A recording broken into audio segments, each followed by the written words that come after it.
Figura e këtij gjyqtari është një figurë, domethënë, e cila të paktën me këto kanunet ligjore konsiderohej e pastër. Pra ishte figurë që kishte kaluar vettingun, cili në një farë mënyrë ka qenë një lloj filtri shumë rigoroz, për të gjithë gjyqtarët të shkallës parë, të shkallës dytë apo të tjerë.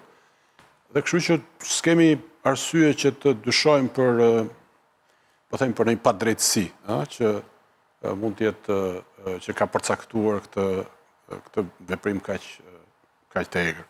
Por do duhet që ta vëmë gishtin, natyrisht janë duke bërë shumë emisione lidhe me këtë temë, tek problemi madh, tek problemi që lidhet edhe me atë që ka qenë kauza kryesore ose duhet ishte kauza kryesore e zgjatas me kthimin dhe kompensimin e pronave. Domethënë, nëse ne do të kishim një proces të drejtë nga një parti e djathtë apo e qendrës djathtë si Partia Demokratike, ne nuk do të kishim 12.000 të vrarë.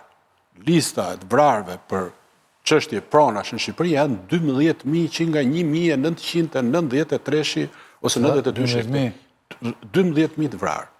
Pra konfliktet pronësore në Shqipëri që lidhen me padrejtësitë me ligjin e pronave, kryesisht me të, e kupton se tash duhet që të hyjmë në statistikë, janë 12.000 të vrarë. Kështu që problemi është tek ajo, nëse ne do të kishim një ligj të drejtë, nuk do të kishim një pjesë të madhe të këtyre konflikteve. Por në fund të si bëhet e drejtë, me që the Partia Demokratike, jo për ta mbrojtur çka Partia Demokratike dhe Partia Socialiste. Rosta i ka punë, se zakonisht qellojnë këto para. Ti kap këto. Në 35 vite, 13 vjet ka qeverisë PD, 22 vjet PS-ja se i ndave. 2 fish ka qeverisë PS-ja në krahasim. Absolutisht. Dhe konfliktet e pronave nuk janë vetëm konflikte globale makro. Shumica dërmuese aty janë konflikte lokale, ku bashkit 80% të vendeve, paktën për 20 vite që ka pas PS-ja, se s'po du të transferoj. Jo, e kam fjalën ligji është burimi. Por në fund fundit, e gjithë politika është fajtore për pronën. Sigurisht. Dhe ku mund ta gjejmë këtë allëzhvërisht politikë, se politika është fajtore se ka vjedh për vete. Absolutisht. Do ta gjejmë tek drejtësia. Absolutisht. Dhe duhet të themi që në 35 vite nuk kanë marrë shqiptarë drejtësi tek drejtësia për drejtën e tyre. Do ta themi këtë. Sigurisht. Vettingun nuk i quaj edhe përmend kanonin edhe vettingun. Vettingun në Shqipëri le shumë për dëshiruar, unë e kam parë njoftur. Një spast, zoti Kalaja, që është në 2005-ën, që ka qenë trup e kolegjeve zgjedhore. Nuk e di ishte tash apo jo. Ka qenë, ishte edhe tani. E kam patur në gjyq kur jam të regjistruar si kandidat i pavarur, pra nga politika, më thënë. Por unë nuk mund të them që gjithë që kanë kaluar vettingun janë shenjtë. Jo, po flasë në terma kanuneve.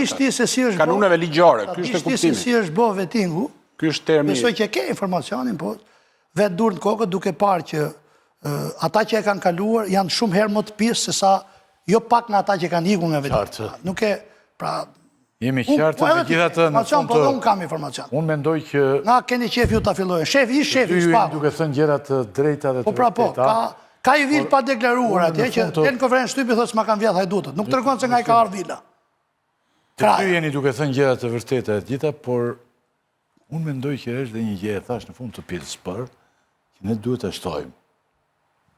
Shumë kohë më parë Faik Bekonica thoshte që shqiptari vret për një çmosje, për një vijë uji, për një gardh. Botë pak e herë. Kemi, po për një vijë uji, për një gardh, tani për një banesë të madhe, se është ka më shumë njeriu tani, pasuri, për një tagjer, si gardhi. Një gardh, për një gardh të madh, shumë të madh. Pra, le ta shohim dyshimin si shoqëri, kemi dyshime serioze. Të ikim tani, se do jemi të... Edhe një argument tjetër, tu edhe për shumë shkurt, dhe të idemi të... Ka një ndjenjë padrejtësie të pranishme në shoqëri. Kjo ndjenjë padrejtësie që vjen për shkak të gjykatave, për shkak të politikës, për shkak të dominimit nga njëjta forcë për 4 mandate, kjo krijon frustrim social, për shkak të rritjes së pabarazisë shoqërore, për shkak të privilegjimit të kompanive të mëdha dhe ata që ishin më të varfër bëhen akoma më të varfër, veprimit të ashpër të shtetit, qoftë edhe prishjeve, gjitha këto krijojnë ndjenjë egërsie në shoqëri, vjen konfliktualitetit përgjithshëm. Të ndërrojt e shikus për shkak të ngjarjes së jashtëzakonshme, ne folëm edhe pak minuta të tjera me 2 kolegët, 2 miq që sapo erdhën në studio. Tani ne kalojmë të pjesa e dytë. Opozita ka gjetur kandidatin për Tiranën. U kthye doktori nga jashtë, fliste në Evropë, foli aty në disa mbledhje në Evropë, disa ditë, dhe u kthye dhe gjithë prisin doktorin këta, se unë bisedonja vazhdimisht të mentor me përfaqësues të më falni, të rëndësishëm të Partisë Demokratike, dhe ta në shpjegonin që edhe duke u pritur dhe doktori tani, se ai do ta thotë në fund, dolën emra shumë e të gjithë po nxinin, dhe sikur doktorit ishte vonuar në mbledhje dhe në një javë, këtu do kishte dalë gjysmë Shqipërisë kandidat. Dhe hajde të numëronje Abilere. Të vinje njerëz të panumër dhe nuk e numëronje dot. Por erdhi doktori tani dhe ndjesë, dhe sa po erdhi shpalli kandidati për Bashkinë e Tiranës. Bëhet fjale për Florian Binajn, që vjen nga bota e artit. Bota e artit, e njohur shumë në botën e artit, por edhe si arkitekt, më thanë mua, kam mbaruar Si njohur, po kam mbaruar. arkitekturë. Dhe tani doktori bëri prezantimin, ja le ta ndjekim prezantimin.